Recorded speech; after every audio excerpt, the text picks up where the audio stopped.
Hello everyone, my self Rajat Singh. Welcome to engineers Adda guys.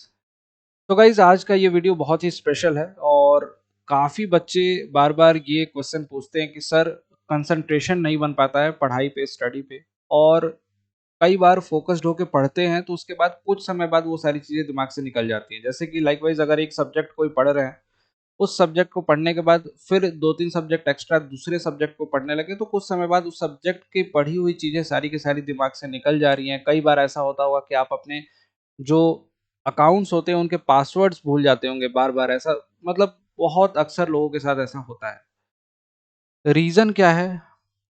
केवल और केवल एक ही रीज़न है कि कंसंट्रेशन। कंसंट्रेशन जिस समय आप वो काम कर रहे हो, उस टाइम पे, उस पर्टिकुलर टाइम पे आपका कंसंट्रेशन नहीं है। मूवी थिएटर्स में जाते हैं तो वो मूवी देखते समय आपका पूरा फोकस्ड होता है, पूरा कंसंट्रेशन होता है, माहौल एक एनवायरनमेंट मिलता है आपको जिसमें आप पूरी तरीके से फोकस्ड होकर पिक्चर को देखते हो और उसके बाद वो मूवी का हर एक सीन, डायलॉग आपको याद रहता है, लंबे समय तक याद रहता है। इनफैक्ट वो भूलता नहीं है कभी, है ना? केवल देख रहे हो, जैसे इस वीडियो को देख रहे हो, जैसे आप लेक्चर्स को देखते हो उसी तरीके से उसको भी देखते हो। वहां पे आपके सारे के सारे सेंसेस वर्क करते हैं और वो आपको पूरे टाइम तक याद रहता है, उसके गाने याद हो जाते हैं, है ना? लेकिन स्टडी में ऐसा नहीं होता। इसका रीजन केवल और केवल ये है कंसंट्रेशन। कैसे इसको मेंटेन करें, है ना? कैसे मेंटेन करें इसको? तो देखो, सबसे पहला और इम्पोर्टेंट, मोस्ट इम्पोर्टेंट चीज है ना कि फोकस्ड होना। अब आप कहोगे कि सर फोकस्ड होना ये तो हम भी जानते हैं कि, लेकिन कैसे फोकस करें यही नहीं समझ में आता है, फोकस्ड हो ही नहीं पाता है।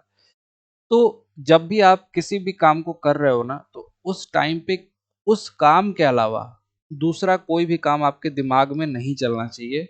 फॉर एग्जाम्पल, लाइक आप मूवी थिएटर में जाते हो तो आप अपने फ़ोन वगैरह को साइलेंट कर लेते हो, बंद कर लेते हो।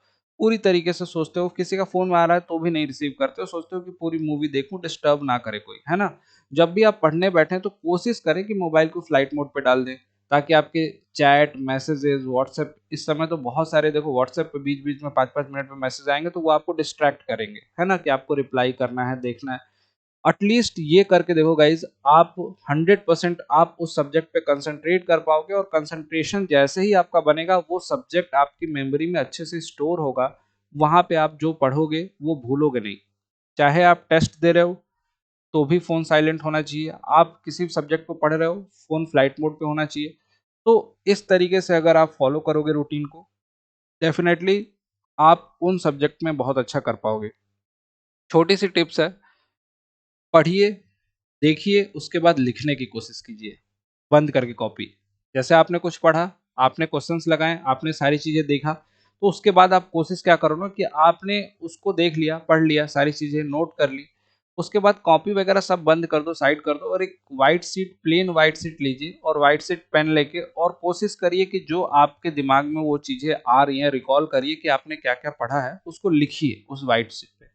भले ही वो थ्योरी हो, प्रैक्टिस के क्वेश्चंस हो, न्यूमेरिकल हो, फॉर्मूले हो, उनको लिखिए एक बार। सोचो कि मुझे लिखना है, मुझे क्या-क्या चीज़ें मैंने करा उसको लिख देना है। अपनी लैंग्वेज में लिख दो कि ये फॉर्मूला पढ़ा, ये फॉर्मूला ये है, ये फॉर्मूला ये है। एक बार व्हाइट पेज पे लिख के उसको फेंक दो, कहीं रखना नहीं है उस व्हाइट पेज को, हटा दो उसको। उसको हटा दो, आपके मेमोरी में वो चीज़ हो गई स्टोर। इस तरीके से आप फॉलो करिए गाइज़, आपको डेफ़िनेटली बेनिफिट मिलेगा और बेनिफिट के साथ-साथ बोल रहा हूँ कि आपकी मेमोरी भी धीरे-धीरे स्ट्रॉन्ग होगी। आपको लगेगा, आपको कॉन्फिडेंट आएगा कि जो चीज़ आप अब पढ़ रहे हो या फिर कोई भी एक्टिविटी कर रहे हो, उसमें आपका फ़ोकस्ड होगा, कंसंट्रेशन होगा, सक्सेस भी मिलेगी। Thank you so much. ये वीडियो आपके साथ शेयर करनी थी, अच्छी लगी हो, ज़रूर शेयर करिए लोगों से और लाइक भी करिए। Thank you so much guys.